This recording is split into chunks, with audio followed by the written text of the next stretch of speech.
उन्होंने बातें बनाने में विश्वास नहीं रखा।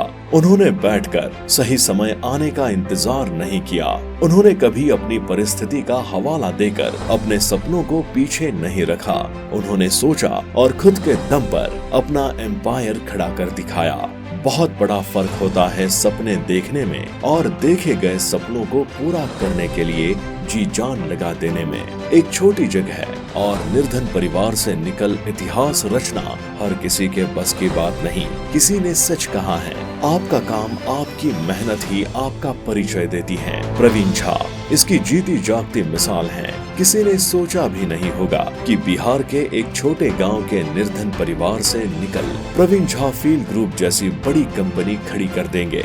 कोयले की धुलाई से शुरू प्रवीण झा का काम आज छत्तीसगढ़ की जीडीपी में बहुत बड़ा योगदान दे रहा है। प्रवीण जी के जीवन के पिछले पन्नों को खंगाल कर देखें तो समझ आता है कि मुश्किलें कितनी भी हो, सफल होने की चाह रखने वाला इंसान मुश्किलों का समाधान तलाश लेता है। प्रवीण झा भले ही कम बोलने में विश्वास रखते हों, लेकिन उनके कार्यों की मजबूती पूरे छत्तीसगढ़ में शोर मचाती है। प्रवीण जी इस समय चाहे कितने भी बड़े बिजनेसमैन हो, लेकिन उन्होंने हमेशा अपनी जनता के लिए डंके की चोट पर आवाज उठाई है। प्रवीण झा ने बिलासपुर के नागरिकों की सुविधा के लिए आवाज उठाई।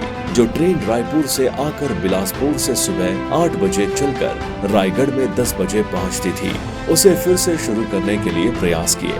बिलासपुर से रायगढ़ के लिए सुबह के समय कोई ट्रेन नहीं थी। सीधे 10:30 बजे साउथ बिहार एक्सप्रेस है, जो लगभग दोपहर 1 बजे रायगढ़ पहुंचती है और रायगढ़ से शाम के समय वापसी में कोई ट्रेन नहीं है, जिससे काम पर आने जाने वाले लोगों को बहुत दिक्कतों का सामना करना पड़ता है। उन्होंने पार्किंग व्यवस्था के मुद्दों को भी प्रमुखता से उठाया। लाइन मेंटेनेंस और दोहरीकरण के नाम पर ट्रेनों के रद्द होने का कारण पूछा और सुधार के लिए बात रखी।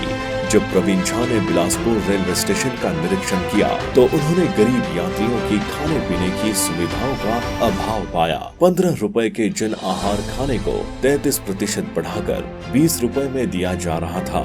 यात्रियों से बात कर उन्होंने इस मुद्दे को उजागर किया।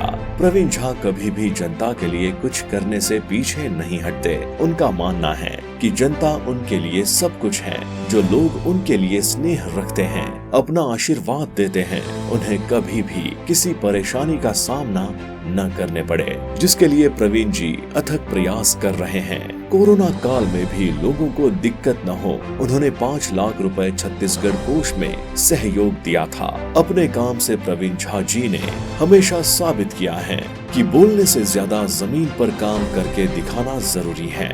आने वाले समय में प्रवीण झा छत्तीसगढ़ को व्यवसाय का सबसे बड़ा हब बनाना चाहते हैं और निरंतर उसके लिए कड़े प्रयास कर रहे हैं।